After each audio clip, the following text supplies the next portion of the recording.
Hi, Star. Thank you so much for coming on the You Love and You Learn podcast. Thank you for having me. I'm excited to chat with you because I first followed you on or TikTok actually. I feel like months ago, and I feel like you bring a very directness to kind of the mental health coaching space, but also some humor, which is so important, I think, for people just to sometimes not take it so seriously. Like it's a very serious thing in many ways, but also sometimes we take ourselves too seriously. So I really like that balanced approach that you bring.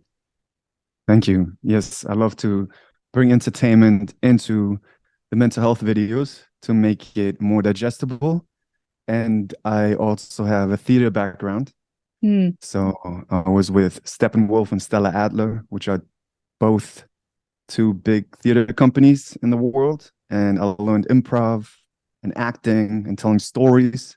So now I can tell stories with mental health and aliens and all Yeah. kinds of That all makes so much sense hearing that. So, what ended up leading you into your background for wanting to talk more about mental health or wanting to share this message that you do with so many people? I know that's a big question, but like, That's the longest story ever. We're going to be here for 4.5 hours, Sarah.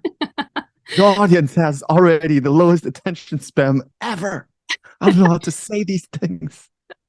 maybe what is maybe the number one reason that you're passionate about helping others? That's a simpler question. I'm running away.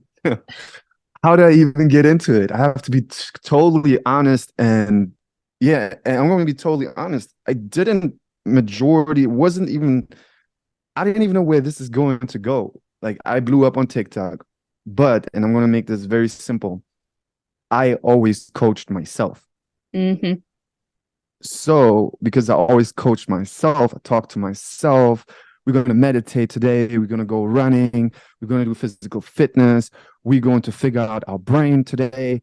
We're going to figure this emotional thing out. So, I trained myself. And that's why I'm so good at explaining to others because I literally, practically, for going back to since I'm a kid, 15 years, I started meditating 15 years ago, I started meditating. Um, and I was always ambitious to try to, I don't know, express myself fully. So I practiced, and I think I know I have a huge advantage to a lot of therapists and psychologists because a lot of the people, and that's why there's so much misconception. That's why therapists and psychologists come for coaching to me because they are learning, first off, outdated things in school. Hmm. And second, they a lot of times regurgitate information and they don't practice mental health tools themselves. And it's so important to practice mental health tools yourself because not practicing mental health tools and trying to be a coach or therapist is like um, a weightlifting coach who read everything about weightlifting, who read everything about pull-ups, pushing, everything, but never touched a bar, never touched a weight, or a tennis coach who never played tennis. He can't teach you how to hold the racket or why this muscles here or there, pain. So the practical application is so important, and I got into it. Just I shared what helped me basically. So, and then I got all this love. And when I got all this love and all these nice people, I was like, I want to help these people too, because they are so sweet. Because I wasn't exposed to a lot of nice people when I was young. I was bullied in school for 7 years, Hmm. every day. So, on some point, like a dog that gets beaten, right? It's like, humans, nah, my family cool, my friends cool, but these strangers, didn't treat me well. So should I do something for them?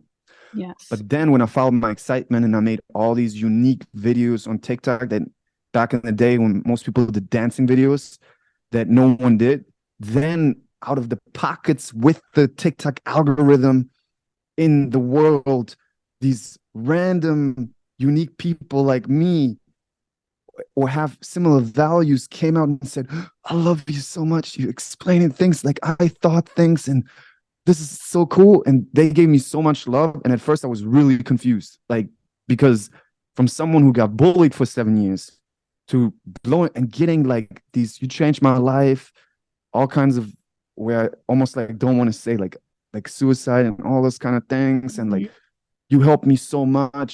My emotions. I have a better relationship with my family, with my friends, with my relationship. Thank you. I love you. I love you. I love you. I love you. I love you. I love you. I love you. I love you. And I get all these like in my face every day. And at first I didn't register. And then over time I was like, there is loving people out. There are loving people with morals, with values. And those are the people I'm like so excited to give beautiful things to. Mm. That was as short the answer I could make it. So I'm sorry it was like way long. And if it No, it's didn't great. make sense at all. Yeah, it's great. What I took away from that is that sometimes the best thing we can really do is be our own coach and to really Yeah. embody what we're learning and not just, like you said, intellectualize, which I think is really hard with the social media culture these days, is because there is so much information out there. And that's why I'm excited to talk to you about ways not just to have the information, but to actually implement it. Because if you're not implementing it, then, like you said, it's like a tennis coach who hasn't picked up a racket before, and we can all kind of laugh at how comical that would be. Exactly. Yeah. Great. And the coaching, the sorry, I'm interrupting any of you. Oh, go ahead. The yeah, I could be here and say, yeah, I went out on this journey of only helping everyone and be Mother Teresa or anybody, but I always teach authenticity, and I want to tell it how it was. I started out coaching myself and then sharing that. And then once I got all this love, I was like, there's good people out there. And even my coaching clients, I always want to make them independent, right? Rather than giving them fish, I want to show them how to fish, right? So I want to be them to become their own coaches, like Yes. I did for years and years and years. Yeah. That they can do it themselves and they can understand. I can practice these. Like mental health is not something that's like this weird abstract thing, but the brain has very simple things that it reacts to, and I can practice these things like with physical fitness where I get stronger by practicing certain tools, and everything's going to get better. And yeah, don't even believe, like, try the things out. You will see. It's literally physics.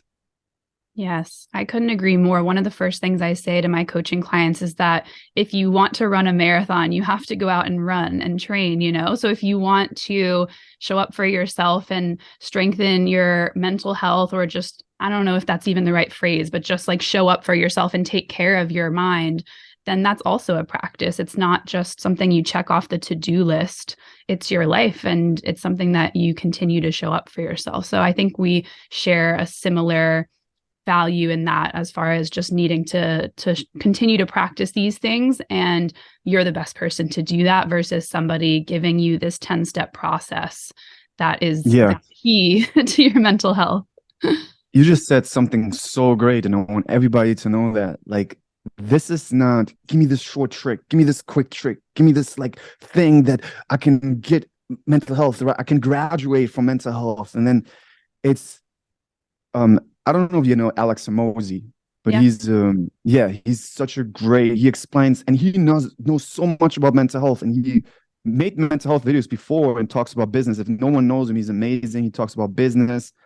But he had this example, I don't know if you heard it, about finite games and Mm. infinite games.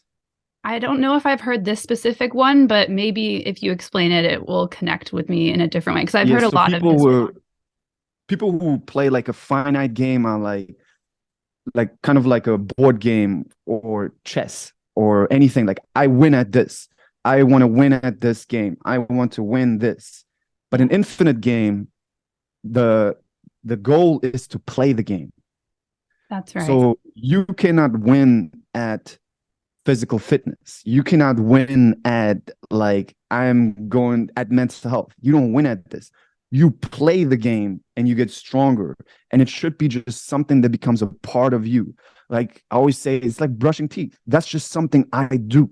And Mhm. the results I get of that over time are amazing. But it's just something I do. I play this game. And I know what happens if I don't meditate. I know what happens if I don't practice mindfulness. I know what, so I practice it. Like, I know what happens if I don't go to the gym. So I know what happens if I only eat candy, and if I'm lazy on the couch, I know what happens then.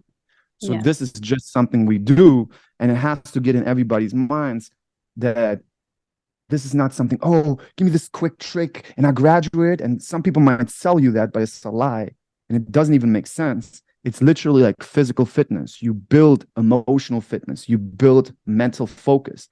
And Mark Freeman talks about this. It's like swimming. You always can become a better swimmer. Yeah. So that is really important to understand. And the people who come to my lives or like they ask questions like, just help me real quick with getting over this breakup. Just this breakup. It's just this one thing. There's so much underneath Yeah. of breaking patterns, of building emotional fitness, of not being reactive to the brain. And I can always tell when people are like, no, I just need to get out of this hole. And like, it's not like that. It's this gradual getting stronger. And the people who accept that and come to me as coaching clients or use my videos to practice, and I'm like, okay, I understand this. It's not about me feeling better right away or me getting a better feeling, which is a compulsion anyway. It's about me practicing this for some time. They have the best results. Yeah, that's beautifully said. And you just mentioned the word compulsion, which is something that a lot of people in my audience experience in the form of relationship OCD compulsions, or having a lot of anxiety and feeling this need to get an answer immediately or fix the feelings, get away from the discomfort. And I mean, I've been there. I had my own experience with relationship anxiety, and I feel like relationship OCD anxiety, they're cousins. It's pretty much, I'm using a similar term here, but just this need of, oh my gosh, do I love my partner enough, and how can I be sure they're right, and needing this certainty. So can you talk to me a little bit about your interpretation of what's going on in the brain when relationship OCD is happening? Because you posted a recent video about it, and it's just such a simple way that you explain what happens in the brain when we feed into our compulsions. And I want everyone to hear how you speak about this. Oh, thank you so much. Such loving words. I appreciate that. I always try to communicate it as well as possible. But since you already are talking to your audience who are listening to this about it, I would actually love to hear your definition kind of first of really, or your clients. What kind of problems do your clients come to you when they probably don't even know that it's relationship OCD, but they're just like, oh, you know? Mm-hmm. So maybe, Yeah. yeah, I'll be curious about that. Yeah. So the most common things that are brought forward is questions around, did I fall out of love with my partner? We used to feel the chemistry and the sparks, and now it feels boring. Am I Mhm. attracted to them? What if someone better is out there for me? And this big question mark around the relationship, where they see other people on social media who got engaged and said, easiest yes of my life, or I just knew my partner was the one. And my clients are kind of the opposite, where they have no decision making ability around this. And I can laugh in a playful way, because I was this person as well. And Yeah. I still have these moments that can creep in at times. So it's really this lack of trust in their own decision making Mhm. that I can see is happening. And this need for answers, thinking that there is a definite answer somewhere out there, but they don't think the answer is actually internal. Yeah. I was definitely smiling at the social media posts that say, "Oh, I already always knew." You have to always take in consideration that they're making this post for people to see, so they might want to make it as romantic as possible, Yes, or they played that along in their mind with confirmation bias, yes, right? But it's so common, what you just explained, where people are like scared. Did I fall out of love? Or even other things like, did I do something wrong? Guilt comes up and it's like, am I a bad partner? But yeah, the biggest thing I would say is love and intimacy. So even like, oh, I didn't feel like having sex. Am I still attracted to that person? Or the other big thing is, For some reason, I didn't feel it today. Am I still in love? Am I falling out of love? Oh, I'm going to hurt my partner. Da, da, da, da, right? Mm-hmm. And it's so amazing that in pop culture, in general culture, in society, that they don't know how the brain works, and they assume that they're falling out of love, but they don't see that it could be the cause, and it's a lot of times the cause, their behavior with their brain, their actions that they do inside of their heads and outside of their heads. So for the audience, it's very helpful to understand what a compulsion is. A compulsion is anything you do to try to check on feelings. So checking on feelings, checking on thoughts. You can always go feelings, thoughts, controlling feelings, controlling thoughts, avoiding feelings, avoiding thoughts, trying to make feelings feel better, trying to make, I like to say, thoughts feel better, or try to get rid of thoughts, right? Mm-hmm. Those are compulsions. And you can do compulsions inside of your head and outside of your head. So I give just a simple example of, let me give an example because we're talking about relationships, about relationship compulsion inside of your head. Outside of your head first. So let's say jealousy comes up in someone, really jealousy, they're with their partner, and they're scared that the partner cheats. So jealousy comes up, the feeling comes up from the brain. It might come up from the past, doesn't matter. It comes up from wherever it comes from, maybe trauma from the past. Jealousy comes up, and the person's like, I don't want to feel this jealousy. I want to have safety. I want to have control, that my partner stays loyal to me, that they love me. And then they grab the phone to try to get that control and go on Instagram and check their partner's story to make sure that their partner is doing good things. They're not cheating out there. And even if they look and the partner's playing soccer or something, and they're like, oh, I'm glad. They still hurt their mental health because they just reacted on that feeling and tried to make that feeling feel better by using an outside object, doing something outside to make that feeling feel better. The phone, to check, some people, when they wake up in the morning, have anxiety, they take the phone, go on TikTok, scroll. Anything you do outside to make a feeling feel better. That can be venting with your friends and family. People say, oh, no, I'm just expressing my feelings. No, you are reacting and trying to make a feeling feel better, which causes the brain to be like, oh, you love venting. You love trying to fix feelings. Because the brain language is behavior, which I talk about in my videos. So whatever you do with the feelings, the brain is like, oh, you love fixing feelings. You love checking on feelings. And we're going to come later. I just want to simply explain this now, but we'll come later because checking is the big compulsion with people with relationship OCD, right? You love checking on feelings. You love controlling feelings. You love trying to make feelings feel better. Oh, good. I'll give you more of those feelings because you cannot do the thing that you love, which is fixing, checking, trying to make feelings feel better if you don't have the feelings. So to do the thing that you love, I have to give you feelings. And some people are like, huh? What do you mean? The brain is supposed to help me to get rid of these feelings.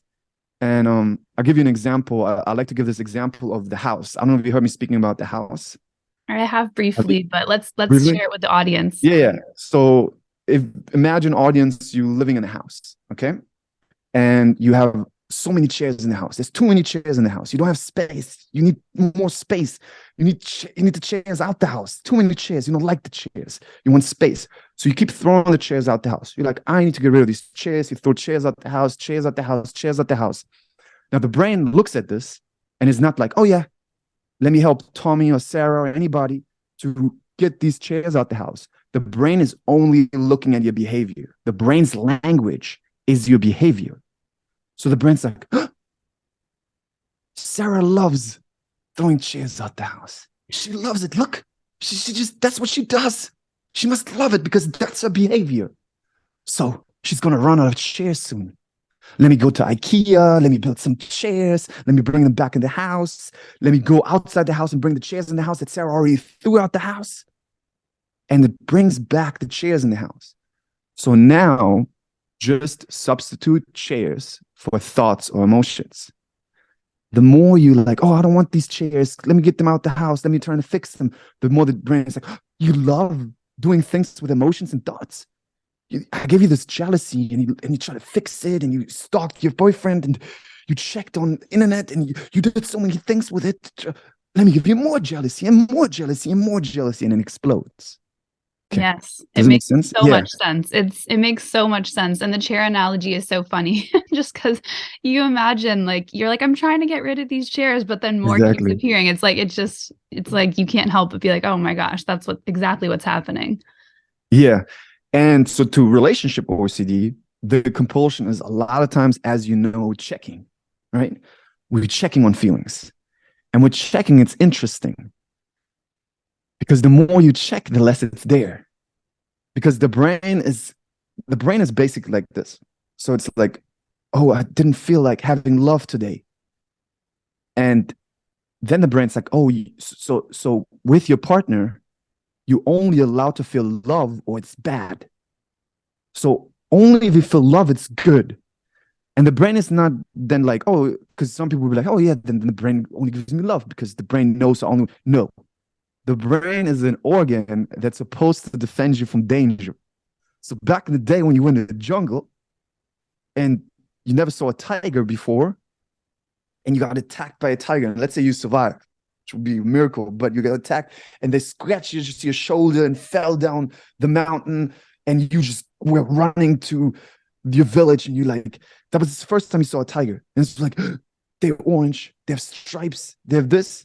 And now every time you walk through the jungle, the brain's like, I gotta look out for orange stripes, this. And the same way the brain is with feelings. The brain is like, so you're telling me that we only allowed to have this feeling of love, but we're not allowed to feel emptiness, and we're not allowed to feel anger at that person or guilt or no feelings is actually for the brain also a feeling, by the way.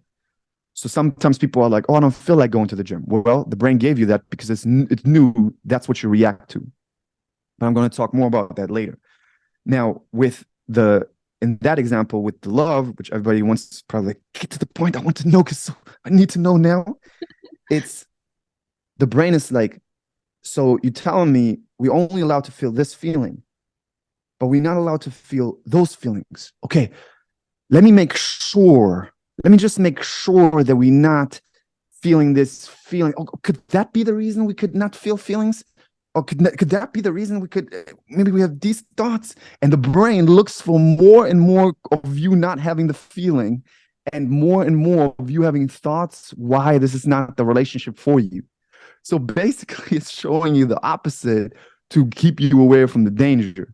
So Yeah. then what you already know, what we know from relationship OCD is the more you check on a feeling, the less you're going to feel. And then the sad thing is sometimes people are like, oh, I'm out of love. And they leave the relationship, even though they're very compatible with values. But the only problem was that someone messed up their brain by doing these checking compulsions. And it goes the same with, and this is like such a touchy subject for people that I made videos about this and I got like comment section, but it's just mental health. And I want people, when I say it, what I'm going to say, it's just mental health.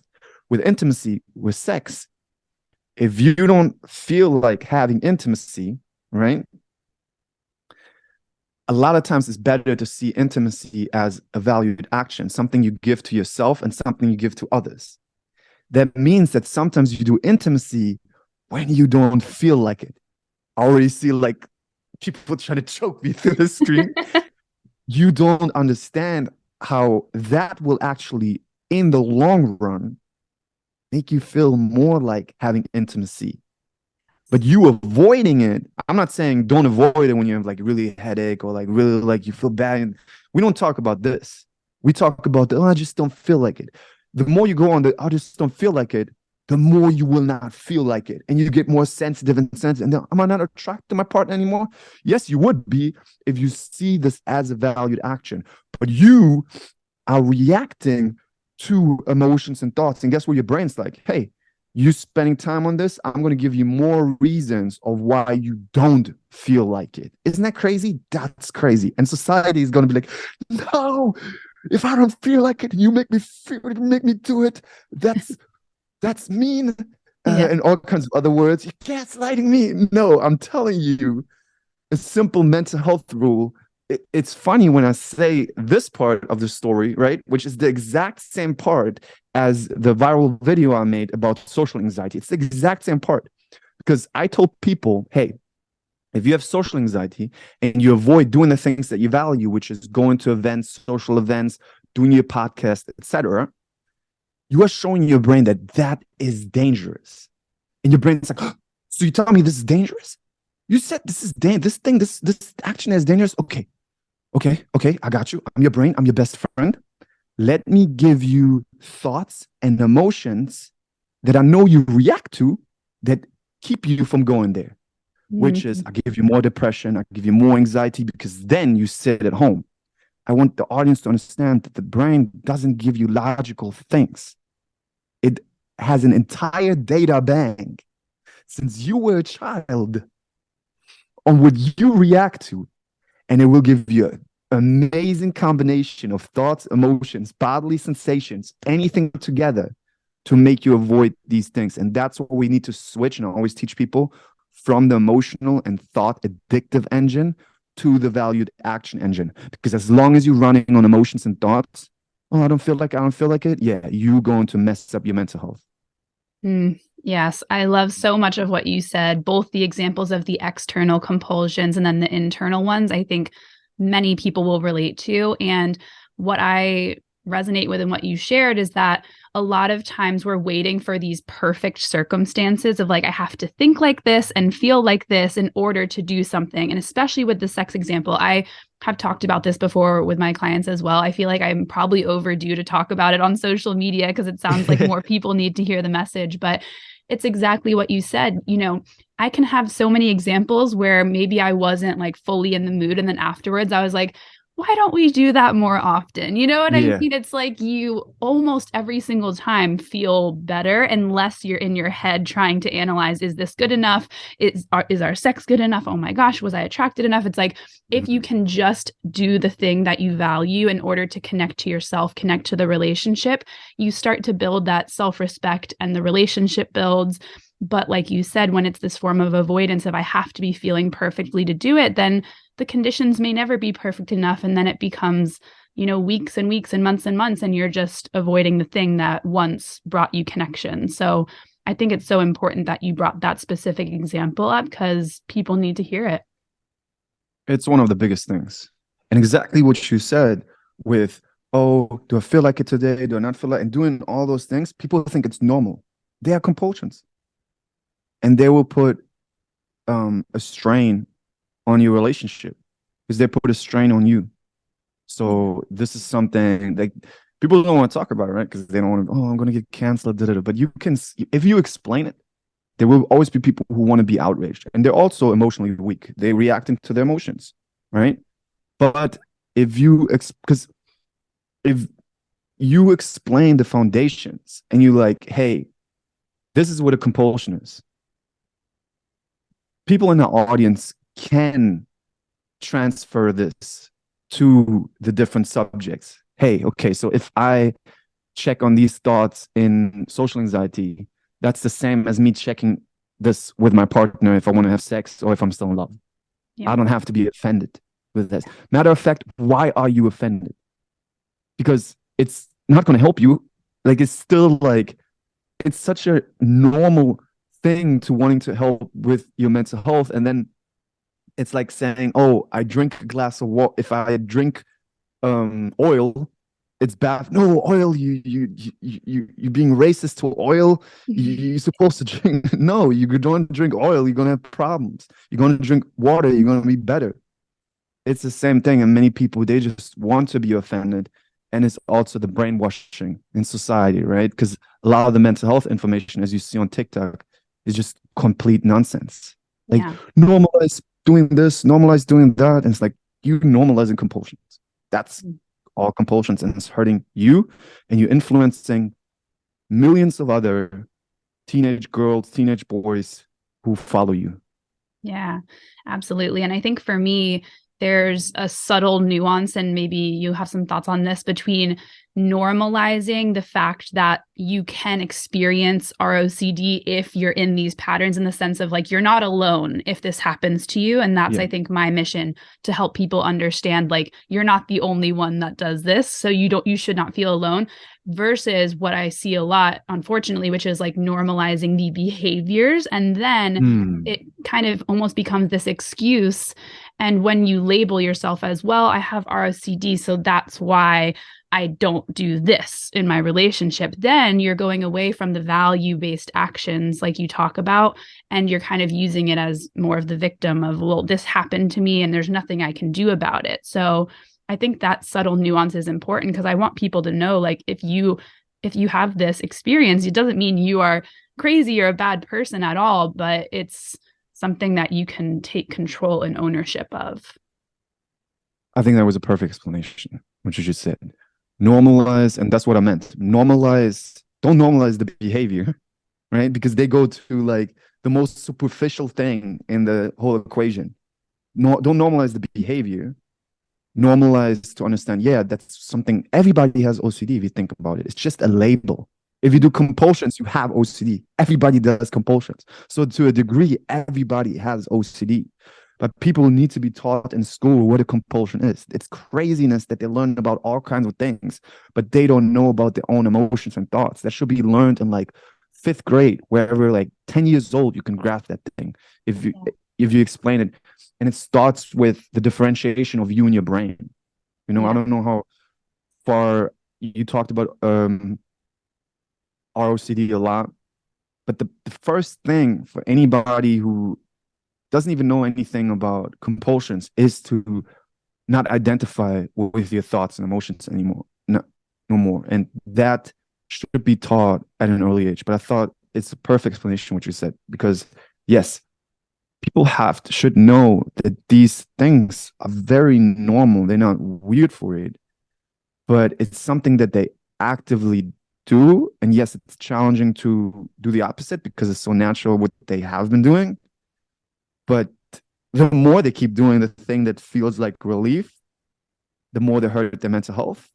So we have to kind of go into the challenging. But the funny part is, the more you do the challenging, the easier everything gets. It's the same, like, the more I push these weight, 40 pounds, 60 pounds, 80 pounds, 100 pounds, the easier 20 pounds gets.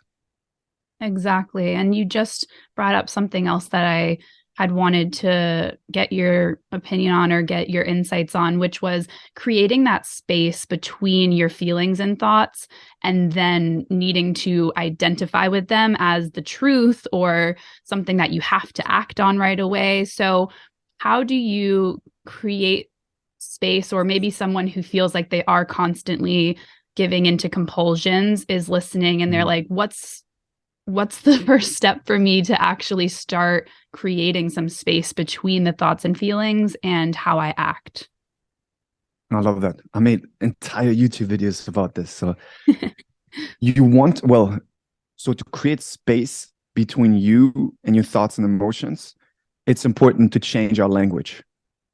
And I like to do this with kids too. When I work with kids, we want to start saying, instead of saying, I feel guilty, or I'm not good enough, or I'm not ready yet to do this project I want to do, we want to start saying, the brain says, I'm not ready. The thoughts say, I'm not good enough. There's a feeling of guilt. The brain says, I'm too guilty to talk to my boyfriend. I'm too guilty to talk to my girlfriend. No, you can substitute that with kids. I'm like, sometimes they use characters instead of the brain. Mickey Mouse said, or Bob said, Bob the brain, Mickey Mouse the brain said that I'm not good enough. You know, we want to create that differentiation.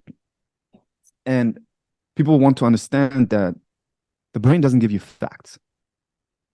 You think I'm not good enough is the fact because the thought is in your head. First off, it's not working like that.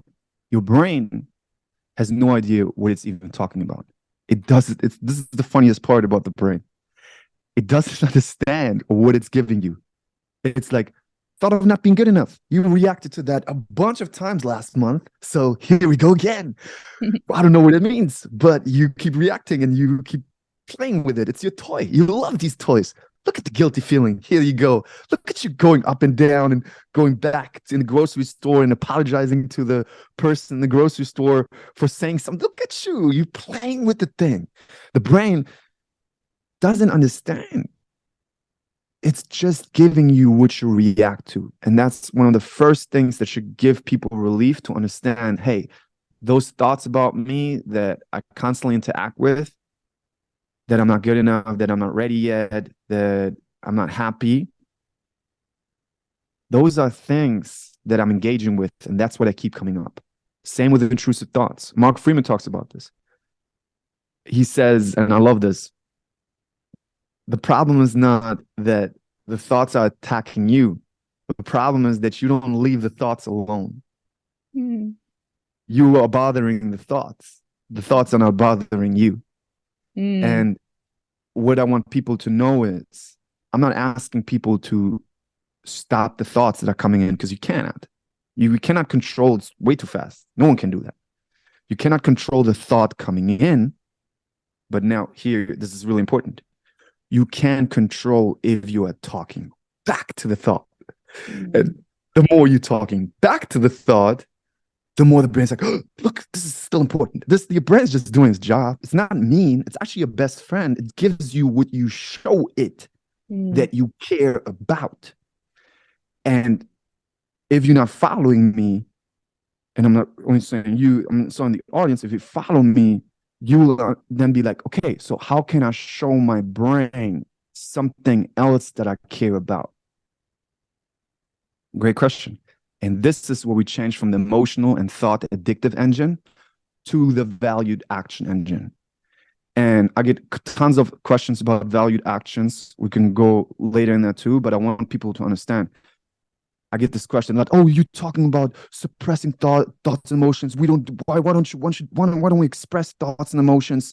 First off, expressing is also not a good thing. I'm not saying it's the bad thing, the worst thing in the world, but we all know, I don't have to explain why suppressing is bad. We all know that. Expressing is bad because you're still being reactive. Now, I'm not saying it's bad all the time. There are probably situations where that's maybe your only exit. But for the optimal pace or state, it's going to be still you being reactive, because you trying to make a feeling feel better by expressing it. So when guilt comes up and you try to vent or scream at someone or do anything or try to fix the situation, you trying to express it, is you still showing the brain, hey, this is important, because they still expressing it. We want to completely get off that lane. And we do that by accepting. So not suppressing, not expressing, but accepting. And I just made a video about it just before our call. So I have it really fresh on my mind. And I want to now, because I thought even deeper about accepting and intellectualize it more, because a lot of therapists and psychologists have a hard time to explain it. I want people to think when it comes to accepting in a new paradigm. What I mean with that is, think of in two different paradigms. The accepting as something you do, and accepting as an undoing. And accepting is more of an undoing. And I explain why. Mark Freeman gave this example. He's so great. If you guys want to check him out, he has a great book, You Are Not a Rock. He recovered 12 years ago from OCD. He's really amazing about mental health. But he gave this example that all of us are really, really good at accepting. If you believe it or not, we're accepting all kinds of things all day. When you're driving on the road, you're accepting all the trees that go by the road. You're not like, this tree is not supposed to have the yellow color. It's supposed to be red. I cannot go to the gym now. Tree, why are you like this? Or we're not hating on the lines on the street. Like, this line is supposed to have a different color on the streets. I'm not going to the gym now until this line has changed. Let me call the city to change this line. You are constantly accepting things that you're not giving a lot of importance. So we want to actually practice not giving those emotions as much importance, because a lot of the big problem is giving it meaning, checking on it, doing something with it, engaging with it. You're doing things with it. It's an undoing. And so to really understand what I'm talking about, I want everybody to know, over weeks practicing mindfulness, you will understand the brain. You'll be like, oh, okay, this is what he was talking about. This is the undoing. For the undoing, though, we have to be okay with being uncomfortable. Because if you're not being okay with being uncomfortable, guess what? Your brain is luring you in with the uncomfortable emotions. It knows you react to it. Like, that's why people are like, oh no, I can't do this because it's uncomfortable. The old patterns are fed with uncomfortable feelings. So as long as you're a slave to the uncomfortable feelings, you are going to feed the old patterns and make it worse. But as soon as you can be like, hey, well, you know what? For some time, I can see this like a boot camp. I'm okay with the uncomfortable feelings. And I accept them. I don't do anything with them. And I bring my brain back to the present moment, acting, going to the gym, building my business, having relationships, expressing myself proactively in relationships of what I care about, what my interests are, what I want to spend my time on. Because the big differentiation with mental health is being reactive and being proactive. Reactive is what makes everything worse, because you are showing the brain that the old patterns, and it gives you more.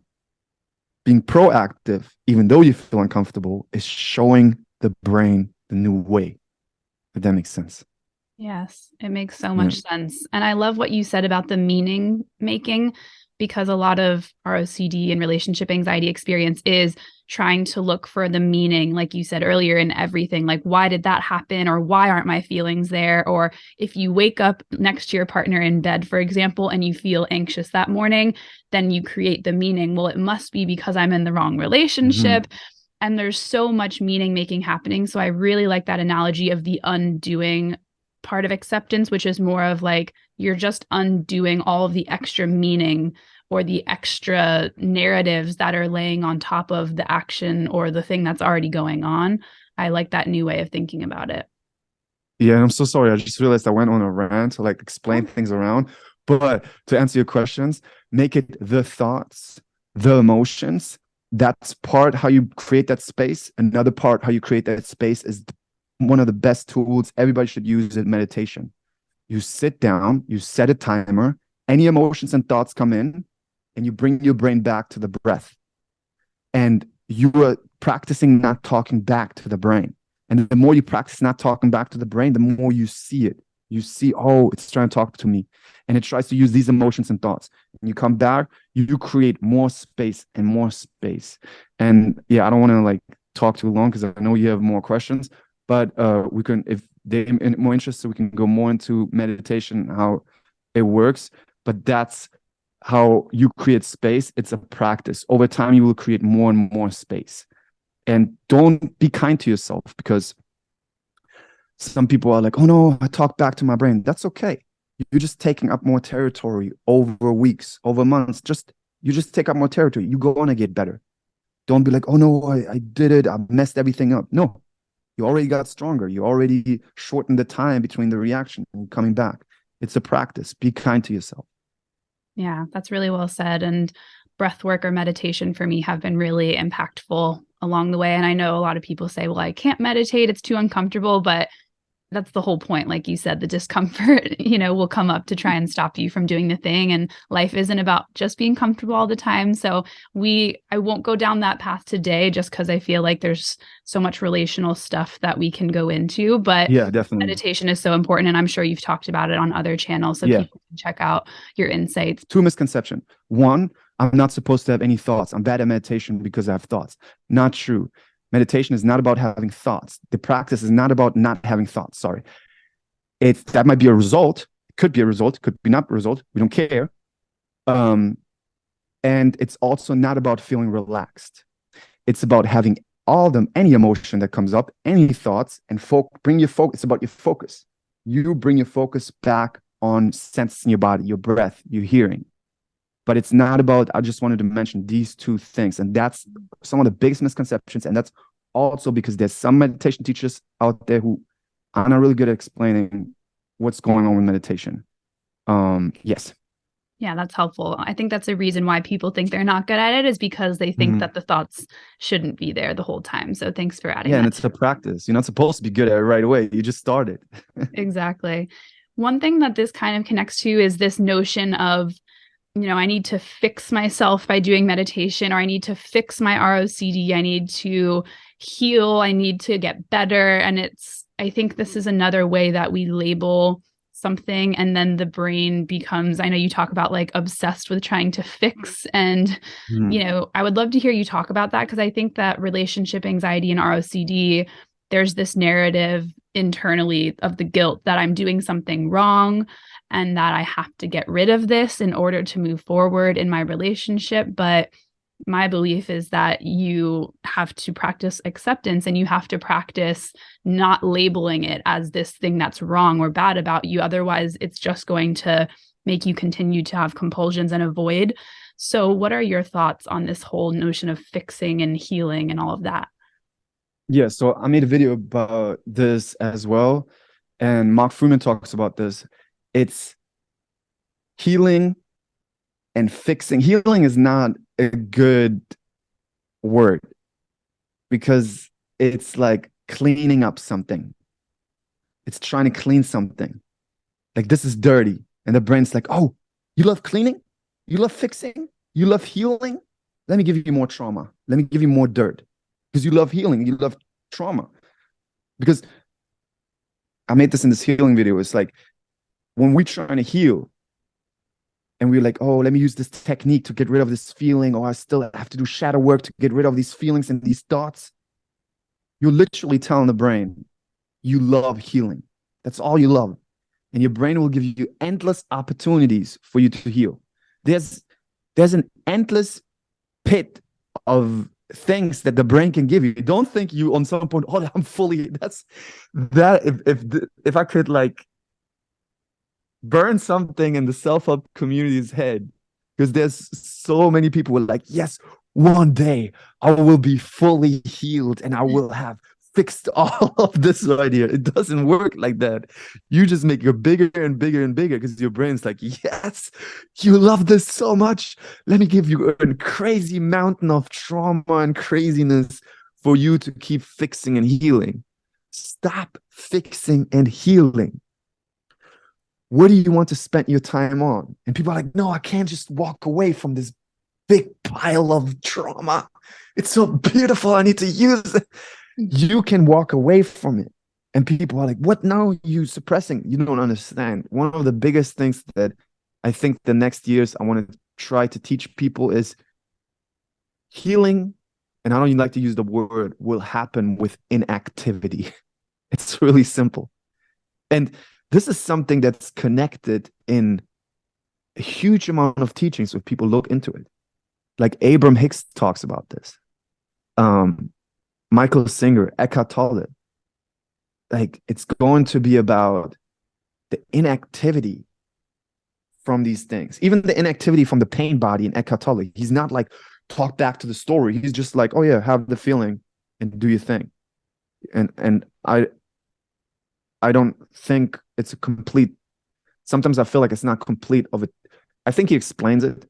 I think he's a great teacher, but I wish he would sometimes be more on actions, but maybe I just haven't seen those videos. But you make things inactive by shifting your focus. It's all about your focus. So stop bringing your focus on fixing, and literally it will feel weird. That's what the brain does. It's like you almost feel like you losing your keys at home, or you're forgetting something. And it's going to be this uncomfortable feeling. No, I have to go back and self-help my way out of this. Let go. Be okay with the uncomfortable feeling. And now the only thing you need to do is spend your time in your life on the things that you want to do. That's it. If people could just grasp that, it's over. And if they could be with those, if they wouldn't be tricked by these uncomfortable feelings and thoughts, oh, but something's pulling me back, and they react and they think it's their intuition, but what if it's my intuition? And they get into this whole thing. I would say you cannot even hear your intuition if you constantly spend time in your head and do these compulsions. And I wouldn't even focus on that. Yeah. Everything gets so much easier over time if you just make it about, I don't have to fix this. I don't have to clean up this plate. I can be okay with the guilt and move on. It's this thing. And there's actually this video that Mark Freeman made on one of his channels about people ask him about shame. They ask him about shame. How can we live? How can we do the things that we want to do with this shame? How can we get rid of this shame to do the things that we want to do? And what he explained so beautiful, which is true, as soon as you stop trying to fix shame, and as soon as you do the things that you avoid doing because of the shame, over time, those patterns will break. But the more you avoid doing those things because of the shame, the more the shame is relevant. The more the brain's like, this must be right. We must be shameful because we're not doing the things like going on dates, like doing our TikTok business videos or painting Etsy or any project you want to do, because the brain says, we're not good enough. We are shameful. We need to fix this first. And to your question, no, don't fix it. Be okay with the uncomfortable emotion. It's tricking you, and move forward. If you remember anything from this podcast, move forward. Yeah. Really, really well said. I love that the values, we are very aligned in that, because I talk a lot about that in relationships, about being, value based and really just considering, like, does this person share at least, like, in a Venn diagram almost. It's like, if people are just listening, imagine a Venn diagram. It's like you and your partner, and then there's overlap, of course. And everyone will have a different Venn diagram. It's not like you have to share every single thought or belief with your partner about how life will work, but just feeling like you're able to align in many ways. And then not only that you align with your partner in those ways, but that you're showing up in the way that you value for your own life to grow the relationship. Because a lot of people are waiting just for those feelings or the thoughts to be perfect, but the value-based actions that you talk about help create the life and the relationship that you want. So it really puts the power back in your own hands when you take those value-based actions. And so if someone is newer to this conversation, or doesn't really know what you are talking about when you say those value-based actions or value-aligned actions, can you just give one example of that in a relationship example? I loved the Venn diagram. It's called the Venn diagram. Yeah, it's like when two circles overlap and then there's like a space in the Yeah, middle.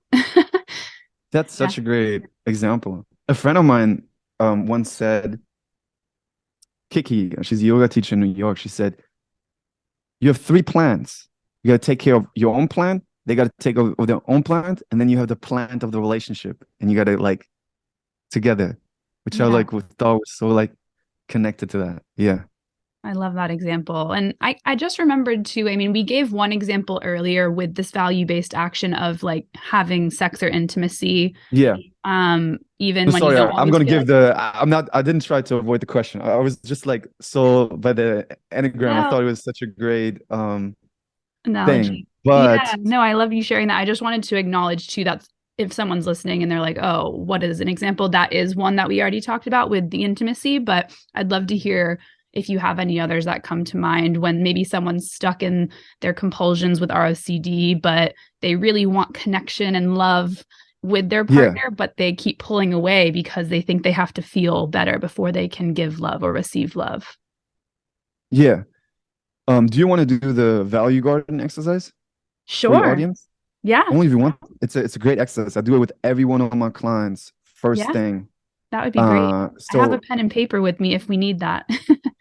I love that. Perfect. So we're gonna do, for everybody who's listening, we're gonna do an amazing exercise. And if you listen, this, I always say, mental health and anything that you want to do in life, it needs to be practical. And I know it's so nice to listen to us and listen on the internet, but I'm telling you, you will have huge advantages by doing this exercise for yourself, to find out your values and to bring them outside of your head, and to change from the emotional addictive engine to the valued action engine, which will help you so much in relationships, so much. So this exercise, again, was created, I think, I'm pretty sure it was created by Mark Freeman, and I put like a little spin on it to kind of like with my clients. But we're going to have this garden now in front of us. It's a garden of life. And it's on this piece of paper. And we want to grow our garden. And this is what we're going to proactively. If you remember from the conversation today, remember, most people are reactively to their thoughts and emotions. And we are now going to show our brain what we really care about. So we're going to have this garden in front of us.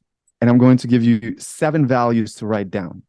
And you don't have to, I love it. And it's going to be video, so they're going to see your values count. You don't have to say. But 7 values you want to write down. And think of it like different fields in the garden. Like maybe, and you don't write this down, maybe you want to grow a papaya field, an avocado field, some salads, some bananas, whatever you want to grow.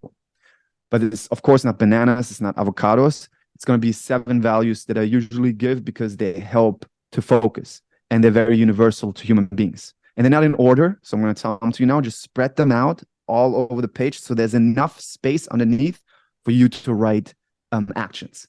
Perfect. So the first one is going to be physical fitness.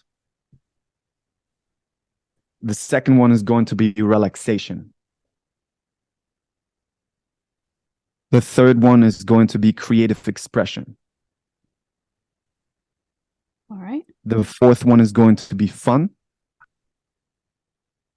The fifth one is going to be romantic relationships. The sixth one is going to be family and friends relationships. And the 7th one is going to be business/money.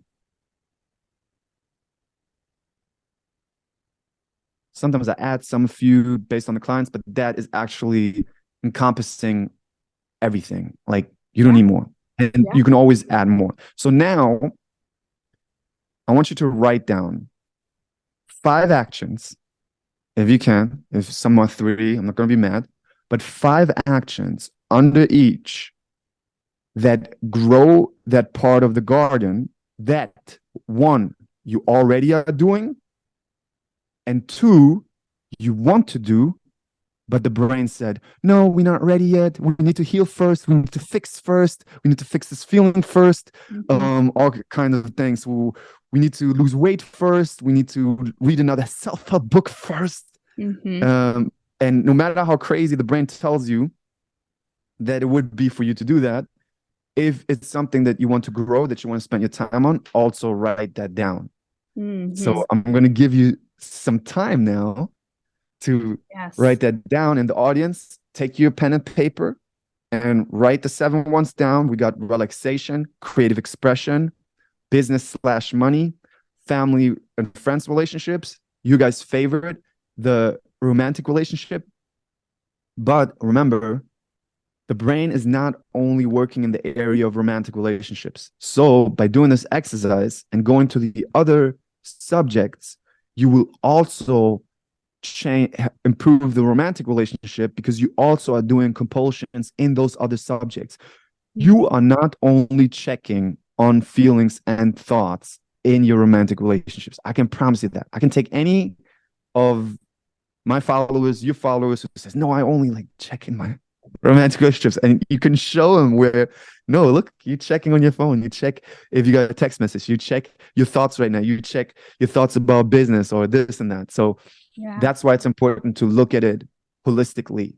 And that's what I always try to show, because most of my clients are literally coming for relationships. So like breakup, other things. And my job is to show them, if you only focus on that and leave out the other things, you will not as well improve the relationship. Yeah. You don't have to listen to me now. Go ahead. I know, but I have a question that I think will help me and others. Are there, and I know that this is funny because you want to do something maybe right and there's no right way, but I'm noticing already. I should have given some examples. Yeah, no. I'm going to give, so usually I give some examples. Is that the question you want to ask? I was going to ask overlap. So like for my creative expression, content creation, that falls into creative expression and my business. And so I think there's a lot of overlap. Like relaxation Yeah, for there me is. is going on a long walk in nature, but that's also fitness. So Exactly. I'm going to have some of those overlaps You and can make double. You can have double and triple. And perfect. I'm also, because some people are also stuck with the romantic relationship. So these are all actions. So okay, so physical fitness, and you can write while I'm explaining this, but physical fitness is pretty easy. It's like it could be boxing, gym, making healthy food, Pilates. Maybe you always want to go yoga, but you have anxiety because it's a new thing for you. Creative expression could be making TikToks, but that can also be fun. So it can also be in the fun category. So you can double some and triple some. If you love playing volleyball with your friends, you have three categories. You have physical fitness, supporting the garden of your families and friends by growing the relationship there by playing volleyball with them, and fun. So they can all like spread out. Relaxation, maybe meditation, maybe massages, maybe going to the sauna, whatever is relaxing to you. Don't think what society thinks is relaxing. Whatever is relaxed, it could be for you relaxing, going to movies. It could be hanging out with your friends, going to a coffee shop. For some people, it might not be relaxing. And then we just want to like look in if you have a coach or if you coaching yourself, you want to look at compulsions, like maybe smoking. I don't know if I can say this on the podcast, but maybe smoking a certain substance for you think is relaxing. But if you do it every time, or drinking constantly alcohol is relaxing, you think. Mm-hmm. But if you do it every time, or scrolling on TikTok is relaxing, Yeah. you're taking relief of a feeling, so which is a compulsion, which is going to cause more anxiety. And that's what we want to look at. Oh, is this a compulsion or not? But mostly people will understand the difference. Now, Yeah. for family and friends and romantic relationships, if you have a partner or you don't have a partner, you can do this exercise. You can do this exercise. Ask yourself, what do you want to spend your time on with your partner? And be specific. Like, you want to travel with them. I have a lot of clients who are like, I'll go to the gym. I want them to go to the gym with me. And then I want to, it's clear, spend time on talking about these things and meditating together, but make it about actually an action, because an action you have control over, and it's, you can set it as something proactively, right? And some people are like, yeah, but I care about loyalty and I care about honesty. Well, let me tell you a story, okay? When I was a kid and my dad said, hey, I'm going to pick you up in 5 minutes, he was there in 5 minutes. When he said, I'll pick you up in 30 minutes, he was there in 30 minutes. When he said, I'll pick you up in 45 minutes, he was there in 45 minutes. I would always trust that he's there. He showed me with his action of picking me up on time that I can trust him, that he's loyal. It doesn't matter what people say. You see in the actions. And that's why healthy relationships, and we can talk a little bit later after the exercise about this, is about, one of the most important things is about, on some point, setting valued actions, goals that we grow together towards. Yeah, absolutely. I have at least like 3 or 4 for most of the categories. So if it helps, I'll definitely spend some extra time on this. But for the sake of people listening, would it help for me to share some of the examples that I wrote down? Yeah, if you want to, what I usually would say now is, I want you to read me every subject and tell me the point, what it is, and then you tell me if it's something that you're already doing or something you want to do. Yes, that's great.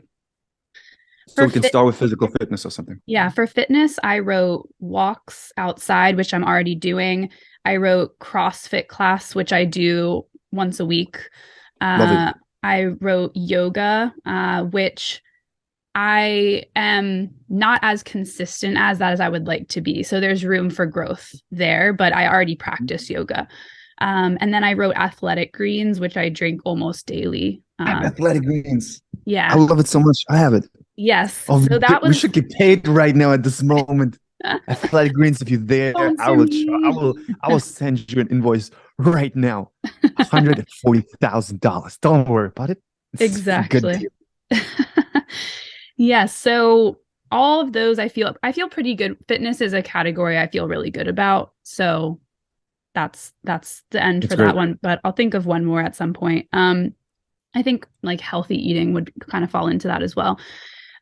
For relaxation, I wrote walks outside, which I'm already doing. I wrote breath work, which I'm already doing. And I wrote meditation, which is another one where I would like to be more consistent. So I'm going to put a star next to that one. a star because I'm talking to star. Hmm. For creative expression, I put content creation, which I'm already doing. I put podcasts, which I'm already doing and very much enjoying. And then I put ceramics, which I would really like to start doing. I live in Sweden and I've been trying locally to go to a ceramics class for like the last 6 months and it keeps getting canceled and there's not very many around. So I'm like, I need to go either find a new one or it'll be something that if I ever move home to the States, I really want to find like a local studio. But that has been an idea of mine. And that also kind of counts as something I would like to do for fun as well, ceramics. Um, for fun, I wrote concerts, which I love going to with my friends Love and that. with Nate, my boyfriend. I put dates and double dates because I really like spending time with both my boyfriend and with other couples. Nice. And I do that pretty frequently. And then podcasts with other people, like this conversation. I really have fun when I do conversational podcasts. I enjoy the ones by myself as well, but I would say those are more creative expression. And the fun is when I get to have a connection. I love that. Yeah. And then family and friends, I'm currently living away from like my family and my Hmm. very closest friends that I've grown up with just because I'm in a different country. And so right now, FaceTime dates, talking with them virtually has been really great. And I do that very consistently. And I also wrote concerts as well because that's something I love to do with my friends. That category for some reason wasn't coming to mind with like a lot of extra stuff, but I'll spend some time thinking about extra ways to nurture friends and family Yeah, because and you can always add to those values over time. You will see, oh, yeah. maybe I don't like this as much anymore. I want to grow more of that. But Yep. it's good to have a balance because you cannot only be like, oh, I only want to work. I only want to work. Yeah, but your Yes, physical fitness, it's all important as a human being, right? You cannot definitely. leave out social because you're gonna have emotional pain as well. Yeah. Um, it's not gonna be healthy. So there's so many important things in there. Yeah. Business slash money. Business/money. I wrote content creation, which I'm already doing, creating free offerings to help support my community, which I'm already Mhm. doing. I wrote podcasts, which I'm already doing. And then the two things that, or I wrote also connection with clients, like that's an important value and really showing up for my clients, which I Mhm. already do. And then the one thing I haven't done yet, which I would like to, is create a membership in the future where Mhm. people can connect with me on a monthly basis more frequently. So that's something that I have an idea for, but I haven't yet put to paper. So that's Okay, great. future based. So And oh, go go ahead. ahead. No, you go ahead. I was going to say the last category was romantic relationships. Ironically, I went to that one last on my page, but weekly intimacy with Nate is important for me. Traveling with him, which we do. Well, first of all, we do the intimacy piece, check. The traveling we do. And then the growth I wrote as like watching podcasts together and discussing them, which we do a good amount of already, but both of Mhm. us really like watching podcasts or just like listening to other teachers and talking about that. So those were the three things that came up for me. But there's probably some stuff that I could add to that list that I'd like to be doing more of, and they just didn't come up instantly. Yeah. But I want to spend some time thinking about that. Yeah, and for most people, it's really good to write down their list. For everybody, it's really important to write down the list because your brain, as we know, can trick us. It can give you all kinds of logical things. Oh, this not. And we have to fix today the thoughts. We have to fix today our relationship. We have to fix today the emotions, blah, blah, blah, blah. And by writing it outside, you putting it outside of your head, which gives you more clarity. And that's why I always tell my clients, go to Amazon, get a big whiteboard and big one with easel, put it right in front of your bed or somewhere where you fall over it and write with the actions on there in your garden. Because if you get up in the morning, there's anxiety and thoughts. Oh, I don't feel like it. I have anxiety. And if you look at the whiteboard, it's like, oh, yeah, I said I'm going to go to the gym. Oh, yeah, I can have this feeling and go to the gym. You're more likely to do it if you see it outside. That's why I Yeah. use notes, I use whiteboards, I use alarms, I use all kinds of reminders because you bring it outside of your head because your brain can always trick you. So many people are completely identified with their brain all the time. Yeah. So, Sarah, great work. You did and this is what I do with my clients now. I'm going to ask you two questions. Mm. Okay. For the audience, you're going to just answer this for yourself. So, first question for you, Sarah. What do you think is the water of these plants, the water of the values that we use? How do we grow our values? With our actions that we take. Yes, yes, yes. The actions, the Pass the actions. That's how test. we My inner grow. perfectionist is like, yay. Let me ask you the second question now. Do you think your garden cares about your emotions and thoughts? No, the garden wants the actions of the water. And if it was only based on emotions or thoughts, then the garden probably wouldn't grow very much. Sarah's a winner. $1 million for Sarah right now. Um, yes, and I can explain you why. I pretend to be a gardener right now. Okay, I'm gonna be a gardener, and I'll be like, Sarah, it's great that you're sitting there on the bed and you have anxiety and thoughts of not being good enough. It's so great. It's great that you have anxiety, but look at the garden of physical fitness. It's dying over there. Can you just go to the gym with anxiety? And Sarah, it's cool that you have these thoughts of uncertainty and anxiety, but look at the garden of creative expression. You wanted to speak on stages. You can you just go and with anxiety? Do you see how the garden is not, and not that was just an example, not that you have these things, but do you see how the garden cares there and you're killing your support system if you don't, if you avoid these actions? Plus, you build more social anxiety because the more you teach the brain, the more you avoid these things, the more you teach the brain, oh, this must be dangerous. And the brain's like, this is dangerous? You saying this is dangerous? Okay, okay. What are you reacting to not go, oh yeah, depression, thoughts of not being good enough, distractions, procrastination. I got all of this on deck. Here you go.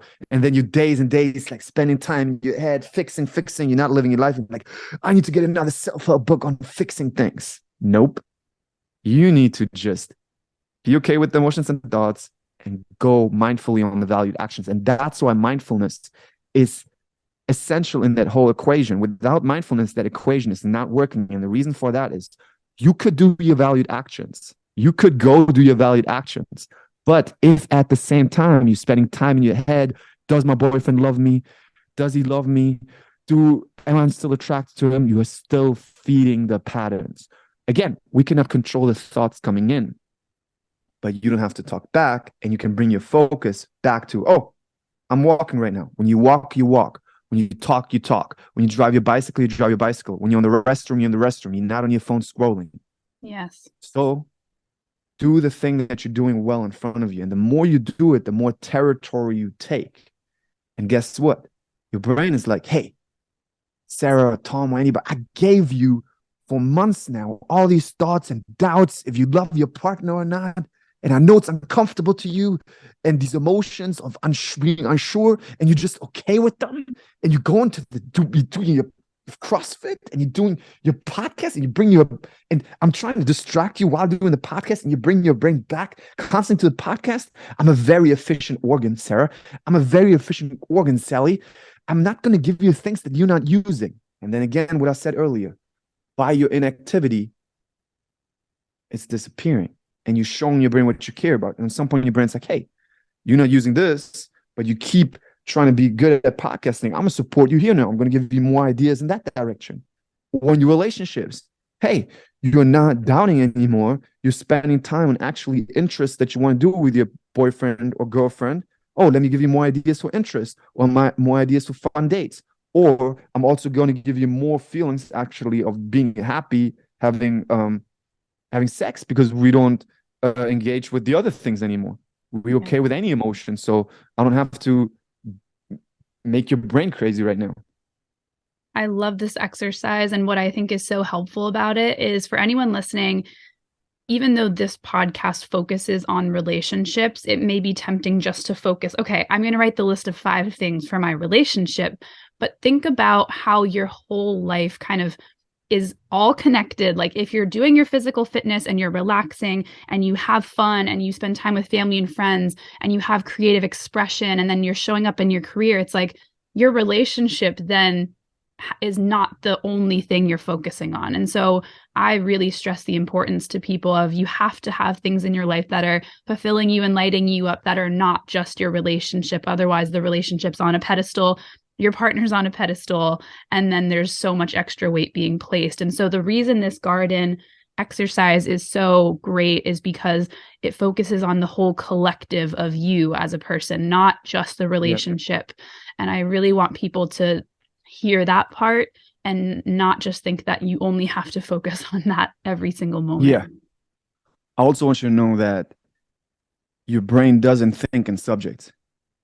So what that means is your brain doesn't differentiate between you checking on feelings in relationships and you checking on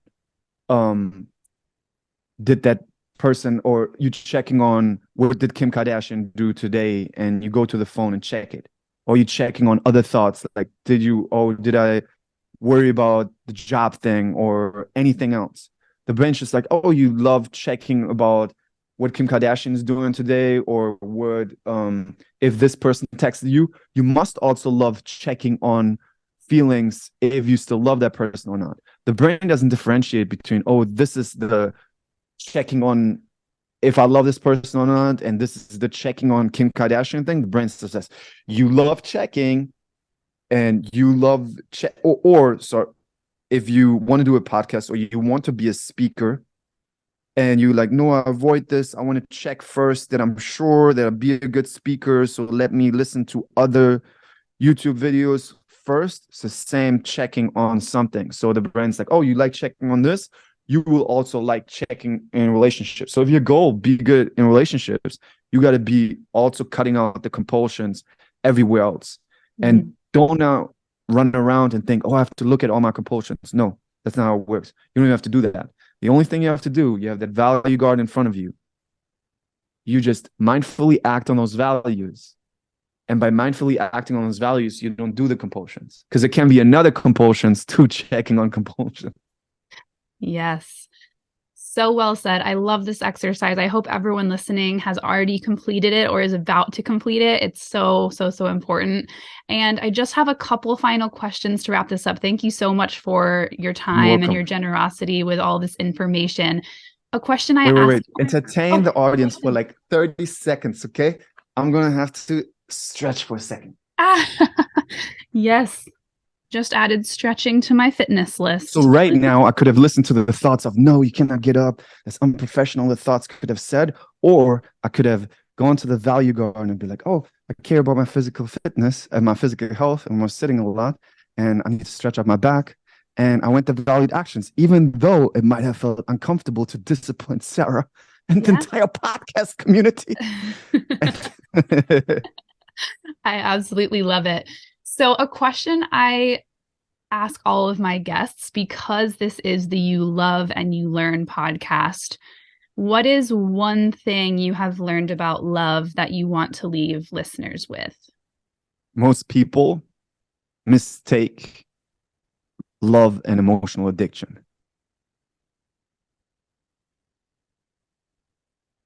Hot and cold games nowadays in society are creating a toxic cocktail, emotional cocktail in your body of hot, cold, hot, cold. It's the same as withdrawal drug. It's creating an emotional addiction, and you are mistaking that emotional addiction for love. You can only be manipulated if you're being reactive to thoughts and emotions. Even the book like 48 Laws of Power by Robert Greene.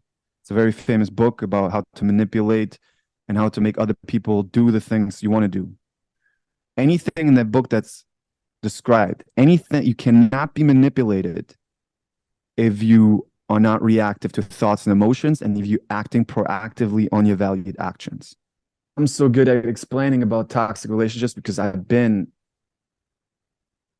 had a traumatic childhood, which gave me a problematic relationship with abandonment and love.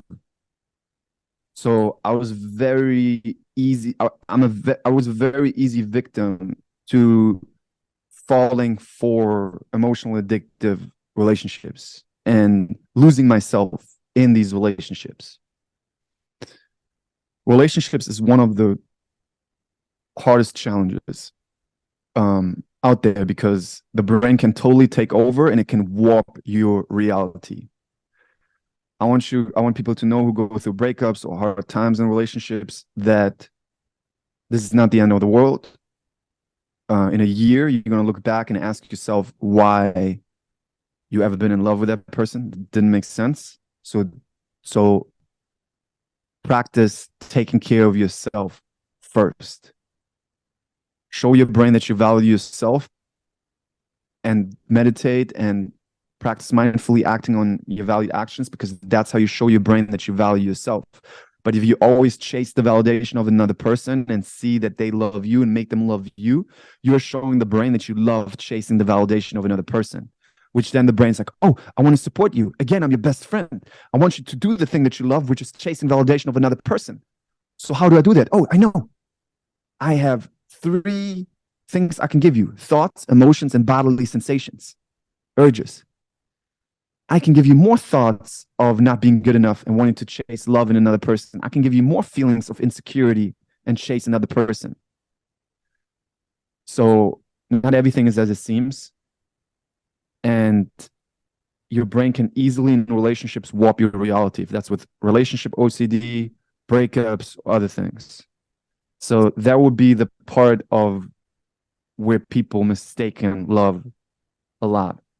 I truly don't believe anybody can, if anybody says, oh, I can tell you what love is, I don't believe anybody can. That's like saying what God is. Mm-hmm. I think it's something beautiful, and I like to be like, rather than understand it, I'd rather live it. Yeah. And I do believe, though, that a healthy relationship is about actions of love, and everybody can decipher that for themselves. But a person who beats you and says they love you, they don't love you.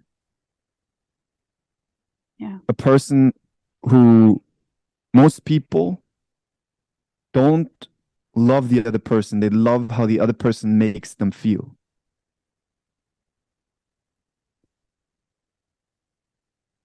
They say that they love you, but you see someone's love by their actions. You see someone's love by their truthful word, by their truth that's backed up with actions, by their loyalty. There's a great story of, going back, what we talked about in the beginning of the podcast, Alex Hormozy and his wife. I think his name is Layla. Mm-hmm. Is it Layla? Yep. Layla Hormozy. And he lost everything like 4 times, like businesses. He just like broke 4 times. And then he had like a credit card and he was at the house, sleeping at Layla's house, the mom's house. And he was like, you know what? I lost everything 4 times. I'm not mad if you leave me. You can just leave me. And she was like, I would sleep with you under a bridge. And she showed these things with actions. Like, they broke up once, and he broke up with her. And he was like, and they were still together working in the company that he built. He was like, I know we broke up, but you have to go to Hawaii and do this sale for us there, the sale weekend, selling this product. You have to kill it, because if not, we're going to be broke. And they broke up. And she could have been like many other people. No, you broke up with me, this and that. And she went, she killed it, even though she probably was in emotional distress. And she came back, and he was like, you stood up while everything shattered around me. This is amazing. And I don't know what I did. I love you. Like, get together. And it's those actions, right? It's those actions that show things. And this is where it comes full circle of, look at how your partner is. Look at, is your partner stop doing the valued actions when they're tired? Or they stop doing the valued actions if they don't feel like it? Or they stop doing the valued actions to support the relationship or support you when they have jealousy or uncomfortable feelings? Because there could be some work to do and some awareness to be brought to. I'm not saying it has to be like a breakup or anything. I'm just saying bring some awareness to it and I'm sure you can also see that in yourself and work on these things. Because when someone says, oh, because I will feel guilty, I acted like this, or because I had these urges, I cheated on you. Like, no, you put your urges, your emotions, your quick thoughts, emotions, urges above our love. You could have been having these urges, be uncomfortable, like not doing it, and come back home and support me with the valued actions and support our relationship. Yep. So I would make the differentiation on acting on emotions, patterns, and acting on loving actions. And that's something that everybody can decipher for themselves in the relationships. And then when you have a good communication with your partner, set values together, what you guys want to do. Maybe you want to build a business together. Maybe you want to travel together. Maybe you want to write a book together. Maybe you want to do simple things like build together a physical body, like going to the gym together and stay healthy together and have this lifestyle and make it based on actions and set those actions and write them out together. It's so helpful. And then because then you can see, oh, we went a little bit of the path the last 2 weeks. Do you see?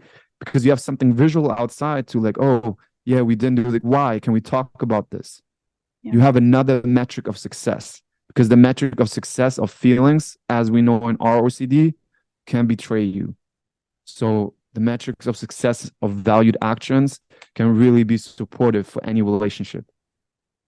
So well said. Very quick question that came up as you were talking. You said that you previously were in that more of like addiction pattern in a relationship and lost yourself, and maybe were chasing after those highs, but then it came with some lows and it was probably just a big vicious cycle. I have a lot of clients, I'm sure you do as well, who are in their now healthy relationship, but they're missing what they thought was love. And so they feel like this isn't the right relationship. But how did you start to shift towards valuing this like more of a steady love and more of a consistency versus needing those highs and lows? And I know it's some of related what we talked about already of like not necessarily reacting to every thought and emotion, but did you have to redefine what love meant to you in any way?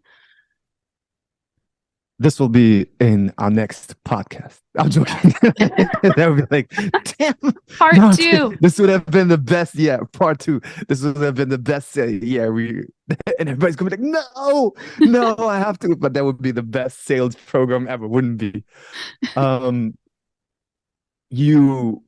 It's a gradual change of the brain, because we, again, show our brain with our behavior. You will not feel like it, and that's why we don't want to trust our feelings or thoughts, in the sense, okay, I'm writing about this in my book. I made a differentiation. Differentiation is between feelings and emotions. I made that differentiation. There's gladly two words in the English language that are very similar. So feelings is the good thing, which is like, I love playing soccer. I love this person. I love this hobby. I love this interest. I love doing this. I'm excited about this. Emotions are patterns, like jealousy coming up, anxiety coming up, intrusive thoughts coming up. You will not feel like a lot of times doing the valued action, because the old pattern is trying to pull you in to do the old behaviors on reacting on jealousy, intrusive thoughts in the relationships, or trying to control that you're still in love with that person with any behaviors to make sure that you're still in love with that person, or doing any fixing behaviors. And you need to do the practice of mindfully, first off, doing the undoing of like not reacting to that, be okay with the uncomfortable feeling, and then bring your brain on, okay, what do I want to spend my time on right now? What do I want to spend my time on from the value garden? And you should set that up proactively, actually, during the week. Like should set that up beforehand, because if you like, oh, I feel like going to the gym right now, I feel like going there, then you still make things based on feelings. But if you set up, okay, on Saturday, 5 p.m., I go to the gym, and at 4:30, like, I don't feel like it, great. I don't feel like it, and I go anyway. That's how you break the patterns over time. And that's how you also create value for yourself. Because a lot of times, don't do things sorry, a lot of people don't do things for themselves, but they do a lot of things for other people because they get like a certain feeling for it. Or in relationships, they lose themselves and only do things for other people because they want to be loved by that person, but they don't know how to do things for themselves. So they don't feel like doing things for themselves, like taking care of themselves, buying themselves nice clothes, going to the gym and taking care of themselves in the gym, buying themselves nice creams, just taking care of themselves, their body with food and all that stuff. Do those actions anyway, because they're not feeling like it can't be the metric. Because by you doing the actions over time, you're polling, I don't know if that's even a word, polling, but like a North Pole. Oh, like, yeah. yeah, you're What you North mean by Poling it. your way. I'm making up words now, but you just understand me. You are directing yourself in the direction of the valuing yourself, and your brain slowly changes, and it's like, oh, you don't care about these old patterns, but you value yourself now. Okay. And that valuing yourself over time makes you less likely to chase the validation from another person. You're more structured in yourself. Plus, and here's the big thing, by accepting emotions and acting on your values anyway, you are actually building emotional fitness. It's the exact same thing as physical fitness, which means, let's say all emotions are connected. Let's say you have boredom, anxiety, jealousy, whatever, and jealousy or the being scared in a relationship that you're falling out of love is like the big 400 pounds, right? And you always reacting to it. And it's so hard to not react on it. And you ask me, Star, how do I not react on this? It's way too heavy, right? And you have to understand that all the emotions are connected. So if you wake up and there's like a boredom in your body, and like, oh, I have boredom, let me grab the phone to get rid of the boredom. Boredom might be 20 pounds. And you have the chance, and this is what I always tell my clients, push social media to the end of the day, the consumption at least.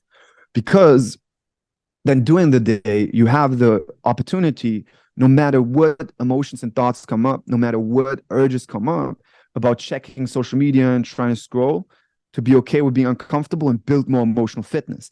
You pushing the 20 pounds, you're pushing the 40 pounds, and you get stronger and stronger. Maybe there's jealousy coming up and you're not reacting, you're okay, and you go back to playing soccer with your friends. You are building emotional fitness. You're becoming a bigger space for the emotions, which means you will also be more likely to not react on these toxic traits in the relationships then, because the toxic traits are only consisting of emotions and thoughts. And the bigger space you become from with emotions and thoughts, when those feelings come up in relationships, like, oh, I need to check now if I'm still in love, or blah, blah, blah. You're like, oh, okay. The brain says, the thoughts say, okay, I can have it. I know you want me to check. I'm not checking. I can have this. And I walk away from this and and I have sex anyway. And I'm doing this loving action for my partner anyway. Yeah. Because that's what I care about in relationships. I just make my partner fruit. I care, but they come home, they bring money, then they had that's what, if I feel like it or not. There was this great TikTok where like the wife was like, I'm angry at my partner, and I'm angry and I make food anyway. So it's those valued actions that literally your brain changes. And I can speak from experience. You will see reality different. The reality is completely warped in toxic relationships because the brain is just confirmation bias, this story, that story. Am I love them? Am I not loving them? You are not living in reality anymore. It's a complete warped reality. And you can slowly practice out of that. And that's how I practice out of that. And now it's not saying that when I'm like in a really close relationship, I like really love that person, that I'm not going to feel jealousy, or I'm not going to feel hurt, or I'm not going to feel this. But I can have the hurt and be like, okay, what do I care about right now? What do I want to spend my time on right now? And you have more of that space that we talked about in the beginning. Beautiful. Thank you so much for adding that part. Where can people stay connected with you? I'm sure they've loved what you're sharing and want to know more. So how do they get into your space? You love me. You love me. Does the audience love me? Did I finally get it? I made somebody love me. Usually people hate me. No, I'm a little bit controversial sometimes on social media, because I tell people you can recover from ADHD, which you can. You can recover from OCD. You can recover from all kinds of things. And they're like, no, there's people screaming, and but I love the love. I So want to where keep could, it. I want to keep my OCD and anxiety. yes, because I have an excuse and I can identify. I have an identity, which I have an understanding. But if you want to, there's people who want to get better. My name is Star Jesse Taylor. I'm on Instagram. I do coaching, one-on-one coaching, as Sarah does. I have seminars. I'm going to do seminars in person soon in LA. I'm writing my book, but definitely my name, just Star Jesse Taylor. You find me on Instagram, TikTok, and my YouTube. If people want to go, and you're probably the same way, that is for me. Even though I have not as many followers on YouTube as on other platforms, that for me is the most important platform because you can actually go in detail. Mhm. There you make longer videos, and usually the people who really want to grow on YouTube because they have the attention span to watch the longer videos. And I put a lot of work in those YouTubes. And I'm sure this podcast right here is going to go on YouTube as well. You have a YouTube channel, no? I do. Mine is a baby YouTube channel. I haven't spent as much time doing other videos aside from the podcast yet, but I Mhm. definitely want to eventually expand into that. And the podcast is now like my long form place where I kind of go into deep dives. So I love definitely it. am going to check out your YouTube page. And thanks so much for sharing about the ways people can connect with you and just really enjoy this conversation.